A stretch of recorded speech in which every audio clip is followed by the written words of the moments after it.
ఓం శ్రీ సాయిరామ్.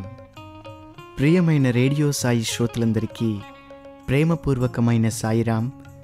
మానస భజరే భజన శిక్షణా తరగతికి మీకు స్వాగతం, సుస్వాగతం. ఈనాటి మన భాగంలో ఒక చక్కని రామ భజనలోని భావరాగ తాళాలను తెలుసుకుంటూ దానిని పాడే విధానాన్ని మనం నేర్చుకోనున్నాం.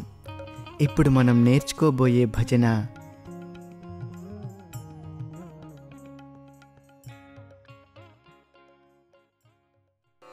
अयोध्या विहारी श्रीराम राम राम.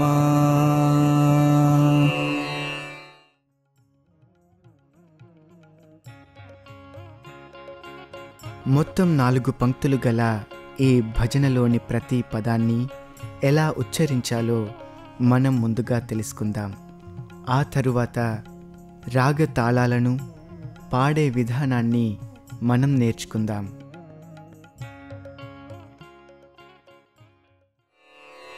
अयोध्या विहारी श्री राम राम राम. द्वारका विहारी श्री कृष्ण कृष्ण कृष्ण. सप्त गिरि विहारी गोविंद गोविंदा. निज भक्त हृदय विहारी श्री साई नाथ देवा. ఈ భజన హిందుస్థానీ సంగీతంలోని మధుమత్ సారంగ్ రాగం యొక్క స్వరస్థానాలను కలిగి ఉంది. ఈ రాగంలో వచ్చే స్వరస్థానాలు షడ్జమం, చతుర్శ్రుతి రిషభం, ప్రతి మధ్యమం, పంచమం, కాకలి నిషాదం, చతుర్శ్రుతి దైవతం, శుద్ధ మధ్యమం. ఈ భజన మనందరికీ తెలిసినటువంటి 8 మాత్రలు గల ఆది తాళంలో ఉంది. ఈ భజనలోని రాగ తాళాలను తెలుసుకున్నాక ఇక ఈ భజనను పాడే విధానాన్ని మనం నేర్చుకుందాం. ఇప్పుడు మనం వినబోయే భజన 2 లేదా డి పంచమం శృతిలో ఉంది. अयोध्या विहारी श्रीराम राम राम. अयोध्या विहारी श्रीराम राम राम. अयोध्या विहारी श्रीराम राम राम. अयोध्या विहारी श्रीराम राम राम. द्वारका विहारी श्री कृष्ण कृष्ण कृष्ण. द्वारका विहारी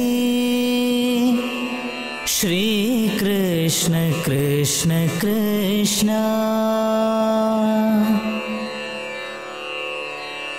द्वारका विहारी श्री कृष्ण कृष्ण कृष्ण. द्वारका विहारी श्री कृष्ण कृष्ण कृष्ण. सप्तगिरि विहारी गोविंद गोविंदा. सप्तगिरि विहारी गोविंद गोविंदा. सप्तगिरि विहारी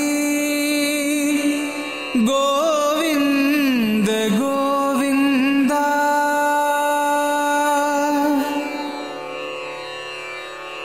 सप्तगिरि विहारी गोविंद गोविंदा निज भक्त हृदय विहारी श्री साईनाथ देवा निज भक्त हृदय विहारी श्री साईनाथ देवा निज भक्त हृदय विहारी श्री साईनाथ देवा निज भक्त हृदय विहारी श्री साईनाथ देवा अयोध्या विहारी श्री राम राम राम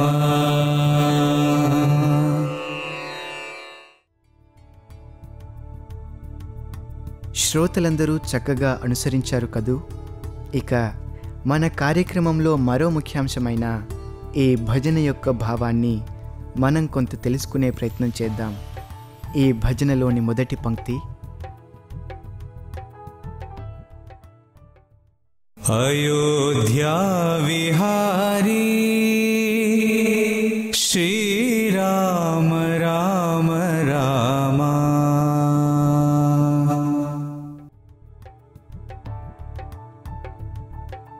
అయోధ్య శ్రీరామచంద్రుని జన్మస్థలము. అయోధ్య అనగా ఏ యోధుడు ఆక్రమించలేనిదని అర్థం. 2009 శ్రీరామనవమి దివ్యోపన్యాసంలో స్వామి ఇలా చెప్పారు. అయోధ్య నగరం సామాన్య మానవుల చేత నిర్మితం కాలేదు, విశ్వకర్మచే నిర్మించబడినది అయోధ్య. శత్రువులెవ్వరూ ప్రవేశించడానికి వీలు కాని విధంగా అయోధ్యను నిర్మించాడు దేవశిల్పి విశ్వకర్మ. విహారి అనగా విహరించువాడు లేక నివసించువాడు అని అర్థం. ఈ పదం అన్ని పంక్తులలో కనిపిస్తుంది. శ్రీ అనే అక్షరం గౌరవ సూచకంగా వాడబడేది. భారతీయ సంస్కృతిలో గొప్పవారినెవరినైనా ఉద్దేశించి చెప్పేటప్పుడు వారి నామానికి ముందు శ్రీ చేర్చడం వాడుక. రామ అనగా ఆకర్షించువాడని అర్థం. రా అనగా ఆత్మతత్వమని, మా అనగా మనస్సని, రామ అనగా మనస్సును ఆత్మలో లయం కావించడమని అర్థం. రామకథా రసవాహినిలో రామాజ్ఞ లేకుండా సృష్టిలో ఏదీ జరుగదని, చీమ కూడా రామాజ్ఞ లేనిదే కుట్టదని, చెట్టు కొమ్మ నుండి ఆకు కూడా నేల రాలదని, పంచభూతాలు రామాజ్ఞను శిరసా వహించి మసలుకుంటాయని స్వామి తెలియజేశారు. సృష్టిలోని సమస్త పదార్థాలు ఒకదానినొకటి ఆకర్షించడమనేది రామ సంకల్పం వల్లనే సాధ్యమవుతుంది. గ్రహ గమనాలు, దివారాత్రులు, ఋతువులు మొదలైనవన్నీ రామ సంకల్పం వల్లనే ఏర్పడుతున్నాయి. సమస్త సృష్టికి రామతత్వమే ఆధారం. రామతత్వం లేని నాడు ప్రకృతియే లేదని చెప్పారు స్వామి. రామశబ్దంలోని రా అక్షరం మన పాపాలను భస్మం చేస్తుంది. ఆ అక్షరం అజ్ఞానాంధకారాన్ని దూరం చేస్తుంది. మా అక్షరం మనస్సులోని ఆందోళనలను తరిమివేసి ప్రశాంతతను చేకూర్చుతుంది. రామనామానికి ఇంతటి శక్తి ఉంది. రామనామం త్రికరణ శుద్ధిని బోధిస్తుంది. దివ్య పరతత్వం రామునిగా అవతరించి తన జీవితకాలంలో త్రికరణ శుద్ధిని ఆచరించి ప్రబోధించింది. ఈ పంక్తిలో ఆ రామచంద్రునికి ప్రణామాలర్పిస్తున్నాము. ఇక రెండవ పంక్తి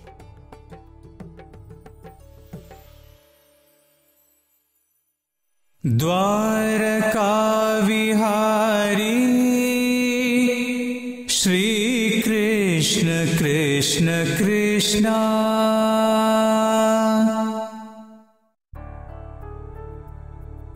ఇందులోని మొదటి పదం ద్వారక. కృష్ణుని మేనమామ కంసుని మామ జరాసంధుడు. ఇతడు మగధ మహారాజు. శ్రీకృష్ణుడు తన మేనమామ అనగా జరాసంధుని అల్లుడు కంసుని సంహరించినందుకు ప్రతీకారంగా జరాసంధుడు మధురపై దండెత్తి వచ్చాడు. ఆ సమయంలో బలరామకృష్ణులు కాశీలోని సాందీపని ఆశ్రమంలో ఉన్నారు. జరాసంధుని దండయాత్రను గురించి విన్న వారు జరాసంధుని మాత్రమే సంహరిస్తే దుష్ట సంహారం సంపూర్ణం కాదు కనుక అతని సైన్యాన్ని నిర్మూలిస్తే మళ్ళీ మళ్ళీ దండెత్తి వస్తాడు అని భావించి వాని సైన్యాన్ని రూపుమాపి జరాసంధుని విడిచిపెట్టారు. సైన్యాన్ని సమకూర్చుకొని జరాసంధుడు మళ్ళీ కొంతకాలంలోనే మధురను ముట్టడించాడు.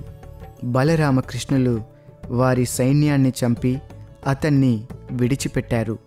ఈ విధంగా జరాసంధుడు ఎన్నో అక్షౌహిణుల సైన్యంతో మాటిమాటికి మధురపై దండెత్తి రావడం, కృష్ణ బలరాముల చేతిలో ఓడిపోయి సైన్యాన్ని కోల్పోయి మరలిపోవడం, ఈ విధంగా 17 పర్యాయములు జరిగింది. 18వ పర్యాయం కృష్ణుడు జరాసంధుని భీమునితో చంపించాడు. అతని మిత్రులైన రాజులందరూ ఏకమై యాదవులను బాధిస్తూ వారికి శాంతి లేకుండా చేశారు.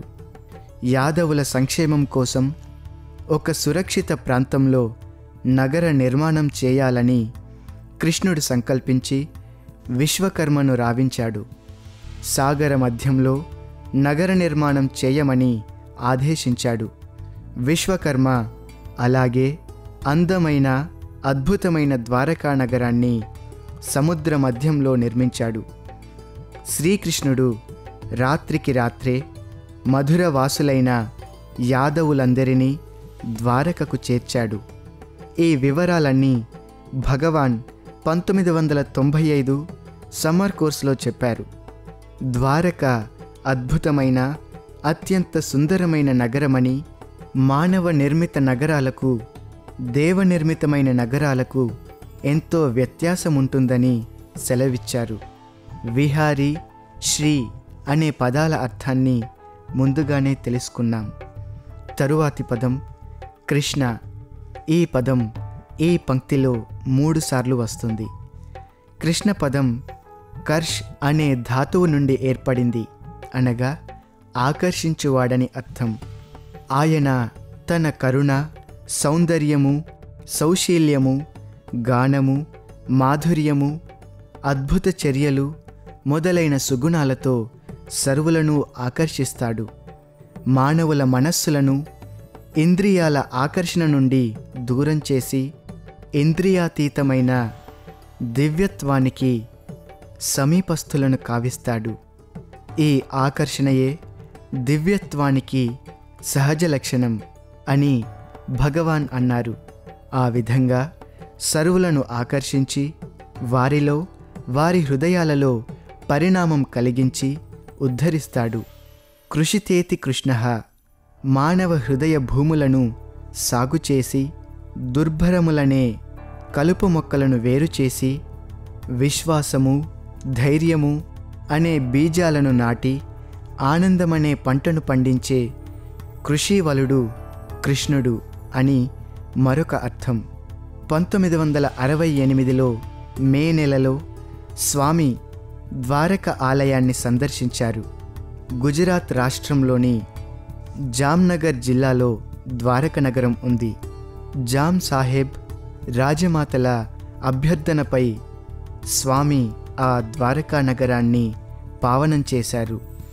గుజరాత్లోనే ప్రసిద్ధ సోమనాథ దేవాలయం కూడా ఉంది.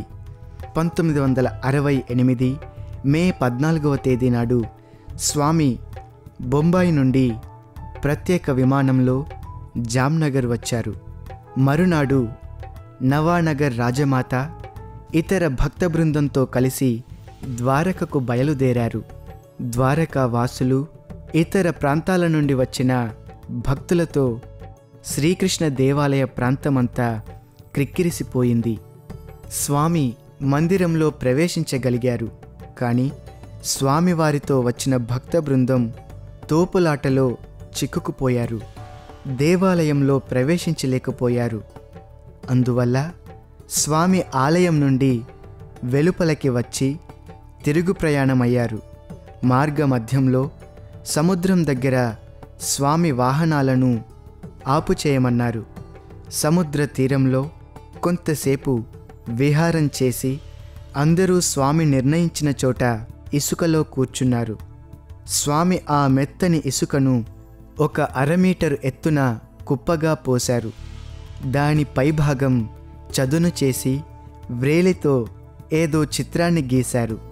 స్వామివారు ఏదో అద్భుతాన్ని చేయబోతున్నారని అందరూ ఆసక్తిగా చూస్తున్నారు. రెడీ అయ్యింది అంటూ స్వామి తమ హస్తాలకు అంటిన ఇసుకను దులుపుకొని ఆ ఇసుక కుప్పలోపలికి చేతిని పోనిచ్చి ఒక చక్కని బంగారు కృష్ణ విగ్రహాన్ని బయటికి తీశారు. ఆ విగ్రహం సుమారు 25 సెంటీమీటర్ల ఎత్తు ఉంది. మీరు ద్వారక ఆలయంలో శ్రీకృష్ణుని దర్శించుకోలేకపోయారు కదా, ఇదిగో ఇప్పుడీ మురళీధరుని దర్శించుకోండి అన్నారు. భక్తులంతా ఆనంద తన్మయత్వంలో మునిగిపోయారు. ప్రొఫెసర్ కస్తూరి ఆ సమయంలో అక్కడే ఉన్నారు. తరువాత ఆయన లవింగ్ గాడ్ అనే తన గ్రంథంలో ఇలా రాశారు: స్వామి ఇసుకలో నుండి బంగారు కృష్ణ విగ్రహం సృష్టించినంతనే ద్వారక ఆలయంలోని శ్రీకృష్ణ విగ్రహం కూడా దివ్య చైతన్యంతో నిండిపోయింది. ఈ అద్భుతం చేయటంలోని అంతరార్థమిదే అన్నారు స్వామి. ఈ పంక్తిలో ఆ ద్వారకాధీశుని మనం స్తుతిస్తున్నాము. ఇక 3వ పంక్తి: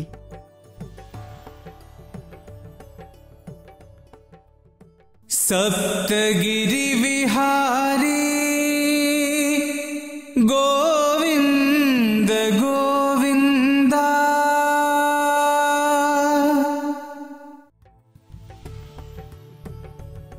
సప్తగిరి అనగా 7 కొండలని అర్థం. తిరుమలలోని 7వ పర్వతంపై శ్రీ వెంకటేశ్వర స్వామి ఆలయం ఉంది. స్వామివారి ఆలయం చేరటానికి 7 కొండలు ఎక్కవలసి ఉంటుంది. మానవ దేహంలోని షట్చక్రాలను సూచిస్తాయి ఈ సప్తగిరులు. 7వది సహస్రార చక్రం. మానవుడు కుండలిని శక్తిని మూలాధారం నుండి ఊర్ధ్వముఖంగా పయనం చేసి షట్చక్రాలను దాటి 7వదైన సహస్రార చక్రాన్ని చేరుకోవాలి. ఆ సప్తపర్వతాలలో ఒకటి శేషాద్రి. కొండ దిగువ నుండి చూస్తే సర్పం పడగ విప్పినట్లు కనిపిస్తాయి సప్తగిరులు. 7 కొండల దేవుణ్ణి చేరుకోవాలంటే ముందుగా 6 కొండలు దాటాలి. ఈ 6 అరిషడ్వర్గాలను సూచిస్తాయి. దైవాన్ని చేరుకోవాలంటే ఈ కామ క్రోధాది 6 విధాలైన శత్రువులను అణచివేయాలి. అప్పుడే ఆ భగవంతుని ఎదుట నిలువగలము అని భగవాన్ బాబావారు అన్నారు. ఈ పంక్తిలో గోవింద అనే పదం 2 సార్లు పలుకుతాము. శ్రీకృష్ణ అవతారంలో గోవులను కాచి రక్షించినందువల్ల కృష్ణునికి గోవిందనామం కలిగింది. గోవులు మనలోని పశు సంస్కారాలను సూచిస్తాయని, మానవులలోని పశుతత్వాన్ని నిర్మూలించటం గోపాలనంలోని మరొక అర్థమని స్వామి చెప్పారు. ఈ పంక్తిలో ఆ గోవిందుని 7 కొండల వాణిని భక్తితో మనం కీర్తించాలి. తరువాయి పంక్తి: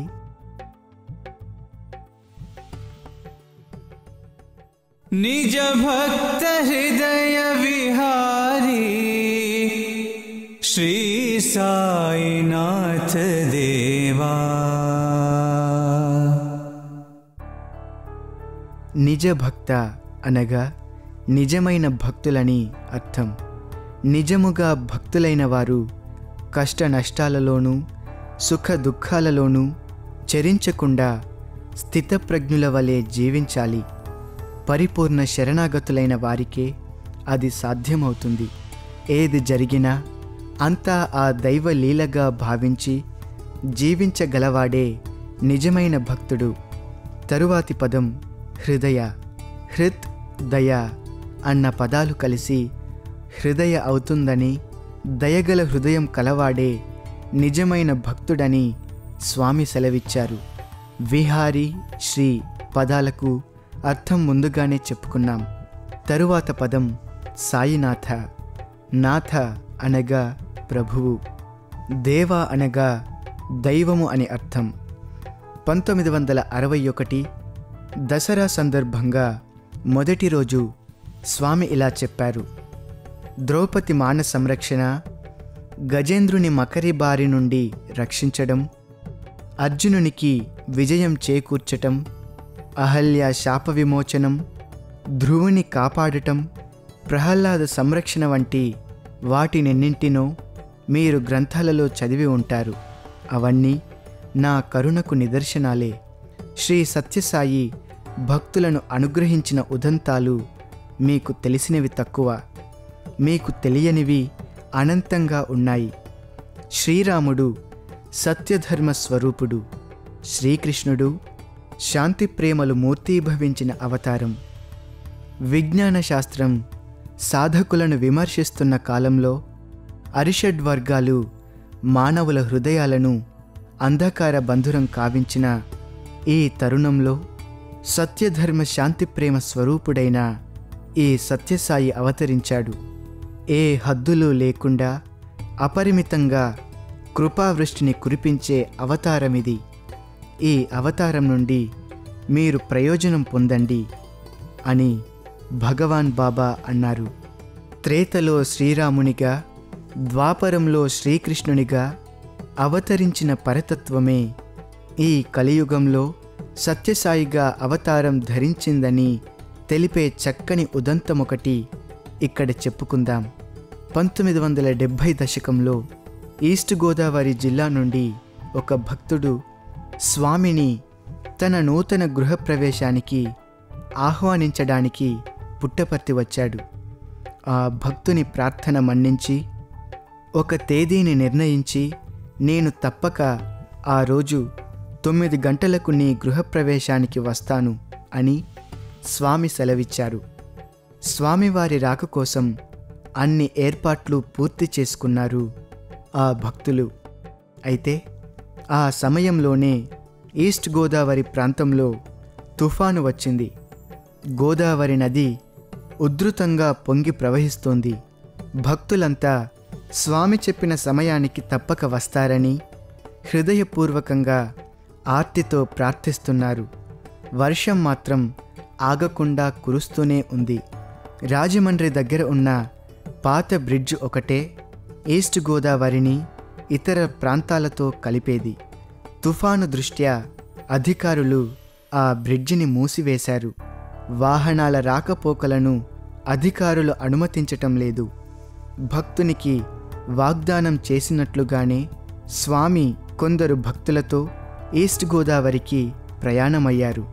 స్వామి ఆ బ్రిడ్జిని సమీపించారు. గోదావరి ఉధృతంగా ప్రవహిస్తోంది. అధికారులు బ్రిడ్జి మీదుగా పోయేందుకు వీలు లేదన్నారు. వెళ్ళక తప్పదంటే నేను నా పూచీ మీద బ్రిడ్జి దాటుతున్నాను, దీనితో అధికారుల ప్రమేయం ఏమాత్రం లేదని లిఖితపూర్వకంగా ఇవ్వమని కోరారు. భగవంతుడు మానవులకు సమాధానం చెప్పవలసి వచ్చింది. స్వామివారు చిరునవ్వు నవ్వి, నాకు గాని నాతో ఉన్నవారికి గాని ఏ విధమైన ప్రమాదం సంభవించదని, ఏమీ జరగదని, అందరూ సురక్షితంగా ఉంటారని వ్రాసి ఇచ్చారు. అప్పుడు వారు ఒక నావను ఏర్పాటు చేశారు. ఆ నావ బ్రిడ్జి కిందుగా పోవలసి ఉంది. నదీ ప్రవాహం ఇంకా ఎక్కువ అవుతూనే ఉంది. బ్రిడ్జి కింద పడవ పట్టే ఖాళీ కూడా లేదు. చుట్టూ చేరిన వారంతా ఏం జరుగుతుందో, పడవ ఎలా బ్రిడ్జి కింద దూరి అవతలికి చేరుతుందో అని ఆతృతంగా ఎదురు చూస్తున్నారు. అప్పుడు స్వామి పడవలో కూర్చున్న వారందరినీ గట్టిగా కళ్ళు మూసుకోమన్నారు. మరుక్షణంలో పడవ ఇటువైపు నుండి మాయమై అవతలి వైపుకి ప్రత్యక్షమయ్యింది. భక్తుల ఆనందానికి అవధులు లేవు. వారు చేసే జయ జయధ్వానాలు నదీ ఘోషను మించిపోయాయి. భక్తునికి వాగ్దానం చేసినట్లుగానే స్వామి సరిగ్గా 9 గంటలకు గృహప్రవేశానికి హాజరయ్యారు. అక్కడ ఏర్పాటు చేయబడిన పబ్లిక్ మీటింగ్లో స్వామి ఇలా ప్రకటించారు: నేను రాముడిగా వచ్చినప్పుడు సముద్రుడు దారి ఇచ్చారు. కృష్ణుడుగా నేను వచ్చినప్పుడు యమునా నది దారి ఇచ్చింది. నేను ఈ సాయి రూపంలో వచ్చినప్పుడు గోదావరి దారి ఇవ్వకుండా ఉంటుందా? ఈ పంక్తిలో సర్వుల హృదయవాసి అయి వెలుగొందుతూ వారి ప్రార్థనను ఆలకించి అనుగ్రహించే సాయి భగవానుని మనం స్మరించి కీర్తిస్తున్నాము. ఇంత చక్కని భావాన్ని తెలుసుకున్నాక ఇప్పుడు మరొకసారి ఈ భజనను పాడే విధానాన్ని నేర్చుకుందాం.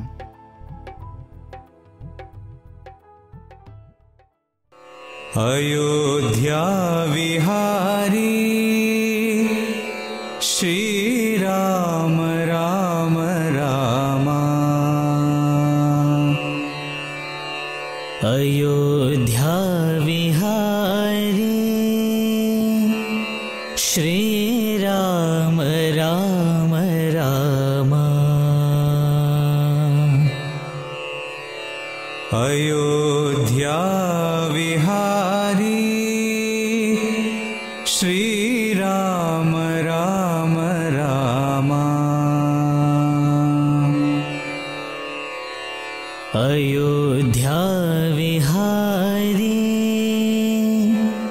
శ్రీరామ రామ రామ. ద్వారకా విహారీ శ్రీకృష్ణ కృష్ణ కృష్ణ. ద్వారకా విహారీ శ్రీకృష్ణ కృష్ణ కృష్ణ.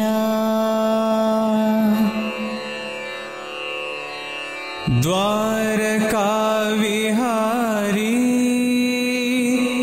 శ్రీకృష్ణ కృష్ణ కృష్ణ. ద్వారకా విహారీ శ్రీకృష్ణ కృష్ణ కృష్ణ. సప్తగిరి విహారీ గోవింద గోవింద. సప్తగిరి విహారీ గోవింద గోవింద. సప్తగిరి విహారీ గోవింద గోవింద.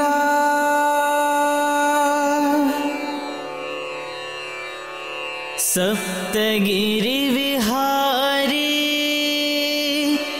గోవింద గోవింద. నిజ భక్త హృదయ విహారీ శ్రీ సాయినాథ దేవా. నిజ భక్త హృదయ విహారీ శ్రీ సాయినాథ దేవా. నిజ భక్త హృదయ విహారీ శ్రీ సాయినాథ దేవా. నిజ భక్త హృదయ విహారీ శ్రీ సాయినాథ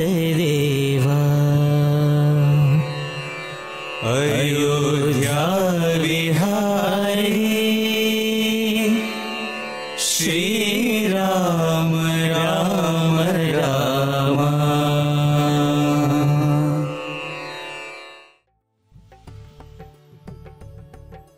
ఇక ఈనాటి మన కార్యక్రమంలో చివరిగా ఈ భజన యొక్క సమగ్రమైన రూపాన్ని పొందటానికి విద్యార్థులు సాయి కుల్వంత్ సభామండపంలో వాయిద్యాల సహకారంతో పాడిన ఈ పూర్తి భజనను వింటూ అనుసరిస్తూ ఆనందిద్దాం.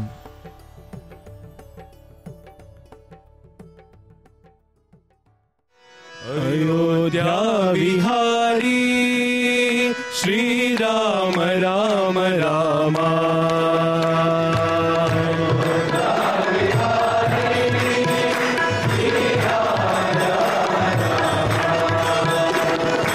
अयोध्या विहारी श्रीराम राम राम।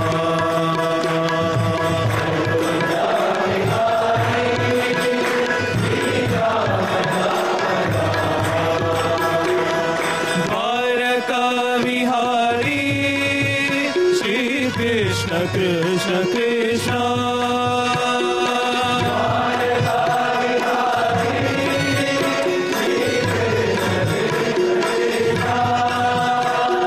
द्वारका विहारी श्री कृष्ण कृष्ण कृष्ण।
कृष्ण कृष्ण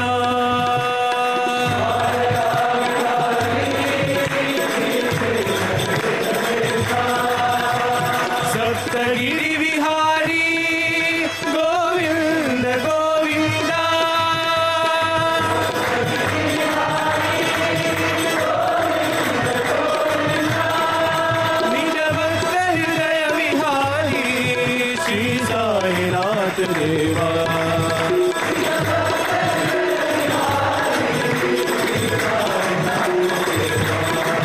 निज भक्त हृदय विहारी श्री साईनाथ देवा।